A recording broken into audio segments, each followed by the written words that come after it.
Ahojte, vítam vás pri dnešnej lekcii a dnes sa naučíme, ako spájať pentatonické prstoklady. V minulej lekcii sme si ukázali 5 prstokladov molovej pentatoniky a dnes sa budeme snažiť pospájať tieto prstoklady dokopy, tak aby ste sa vedeli voľne pohybovať po celom hmatníku.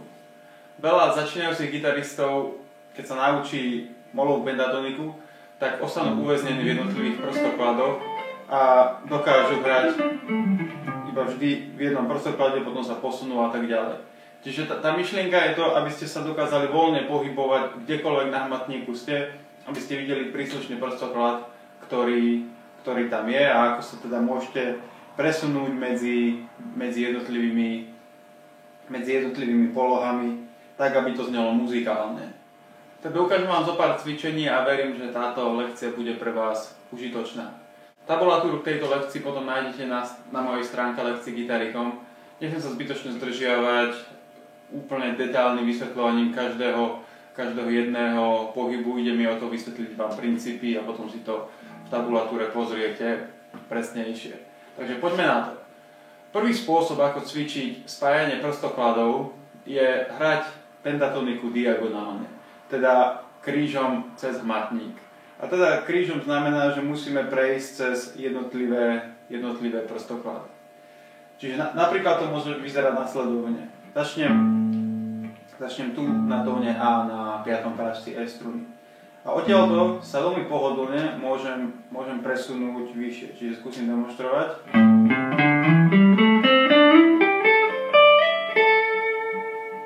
Čiže ak ste si mohli všimnúť, to je príklad číslo 1, začal som na tóne A a išiel som A, C, D, slide do prvého prstokladu. Čiže som začal v 5. prstoklade, tu som v prvom, opäť na tóne D, slide na tón E, G, A, C, D, slide a som naspäť na tóne A. Keby som chcel, samozrejme môžem pokračovať, ale tento príklad končí na tomto mieste. A odtiaľto sa môžem podobným spôsobom vrátiť, čiže zase idem naspäť.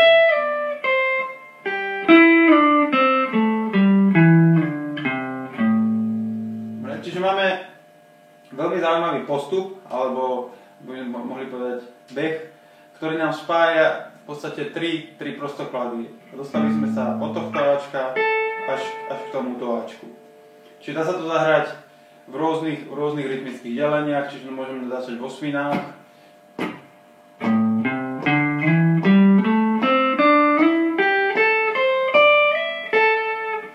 Takisto môžeme skúsiť trioly.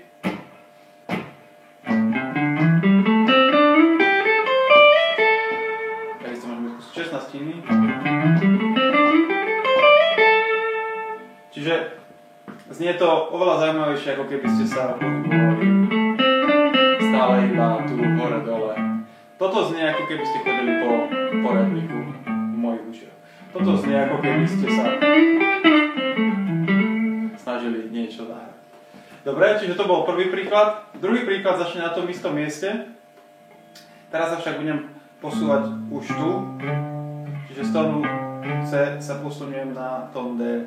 Čiže hneď idem z prvého prstokladu do druhého prstokladu. Čiže začnem tu a pokračujem ďalej. A keď dojdem vlastne na tón C, tak sa urobím slide na tón D. Ďalší tón C, slide na tón D, E, G a som tu hore na Ačku. Čiže pomaly ešte raz.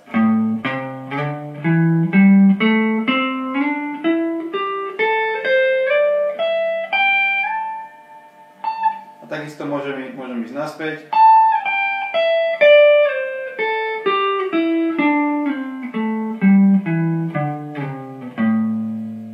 Čiže teraz som pospájal prvý, druhý, tretí a dokonca štvrtý a skončil som až v 5. prstoklade opäť na tóne A.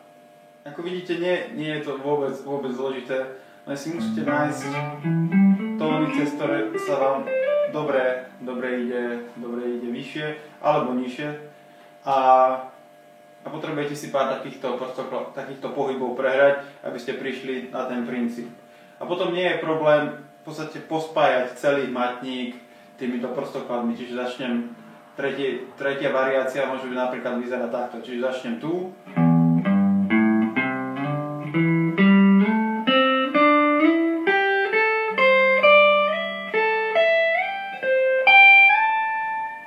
Dobre, čiže to bola variácia číslo 3 a videli ste, že som začal úplne na začiatku hmatníka a skončil som tu.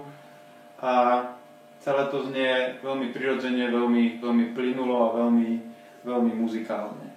Takže to bolo cvičenie číslo 1. Druhé cvičenie spočíva v tom, že budeme hrať pentatonickú stupnicu A-moll iba po jednej strune hore a dole. Čiže toto nás naučí spájať tie prstoklady zase iným spôsobom, čiže budem sa pohybovať iba po jednej strune smerom nahor a smerom nadol. Čiže keď sa pozrieme na strunu tenké E, tak tóny pentatoniky máme nasledovné. Na prázdnej strune je tón E, tretí prážec G, 5. A, 8. C, 10. D, 12. E a tu sa nám to potom opakuje 15, 17, 20 a 22 je tón D zase. Čiže teraz si možno pomyslíte, že tak čo mám robiť? Toto? No, aj to je celkom zaujímavá možnosť. Ale aby sme to urobili zaujímavejším, tak môžete samozrejme skúsiť si nahrať nejaký backing track jednoduchý, bluesový a do toho skúsiť hrať. Alebo čo ja rád robím je, že palcom si budem hrať teda basový tón a do toho basového tónu budem hrať nejakú melódiu v A-moll pentatonike. Čiže takto pekne počujeme, ako znie tá stupnica voči základnému tónu. A teraz ten bas samozrejme nemusí byť nejaký rytmický, ja nechcem, aby ste sa tu zbytočne zaoberali tým, že teda čo mám s tým basom robiť. Čiže môžete si ho iba voľne zahrať.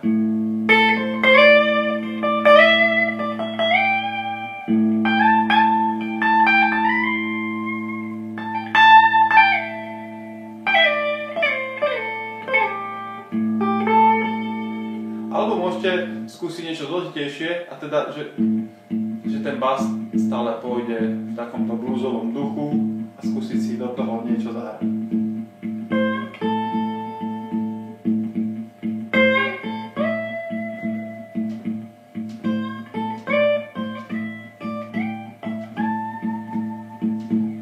Dobre? Čiže toto je druhé cvičenie. Pohybovať sa iba po jednej strune, hore a dole. Samozrejme, keď to budete mať na jednej strune, môžete sa postupne pohybovať po ostatných strunách, tak aby ste dostali istotu a prehľad o tom, kde sa jednotlivé tóny pentatoniky nachádzajú. Tak a máme tu tretie cvičenie a princípom tretieho cvičenia je to, že zahrám ten istý tón v dvoch rôznych prstokladoch. Čiže ukážem, zahrám tón A v prvom prstoklade na 5. prážci E struny a potom v druhom prstoklade mám tón A na 10. prážci struny H.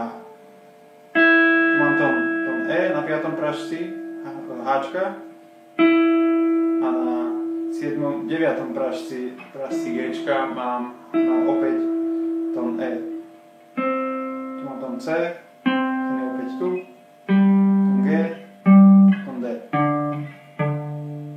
Čiže môžete si všimnúť, že každý tón z toho prvého prostokladu má ako keby svoj zrkadlový obraz vyššie na hmatníku, pretože sa posúvame na hrubšie struny.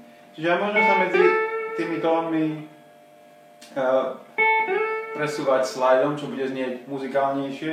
Možno poznáte taký typický country back,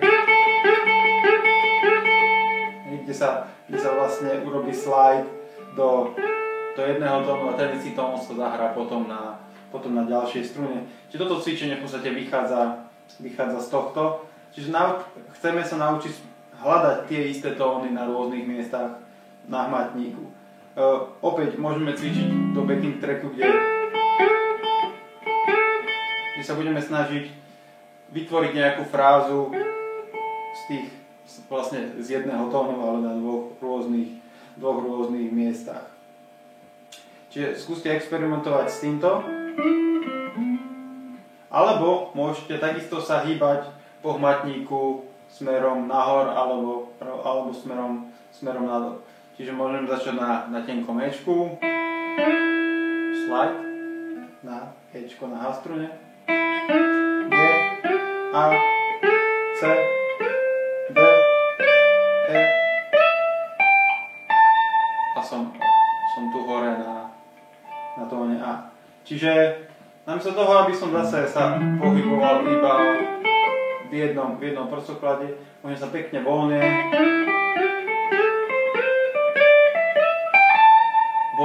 hýbať po hmatníku. A takisto to môžete skúšať urobiť aj naopak, že sa teda budeme pohybovať týmto smerom.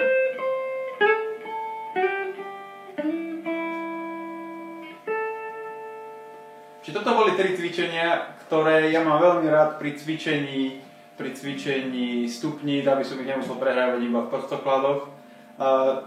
Podľa mňa sú veľmi muzikálne, zaujímavé, náročnejšie na mozog, čiže rýchlejšie sa z vás stanú lepší gitaristi. Prajem veľa šťastia pri cvičení a keby ste mali akékoľvek otázky, tak mi nechajte vedieť v komentároch na stránke alebo na YouTube, alebo mi pošlite e-mail. Nájdete ma kdekoľvek. Majte sa.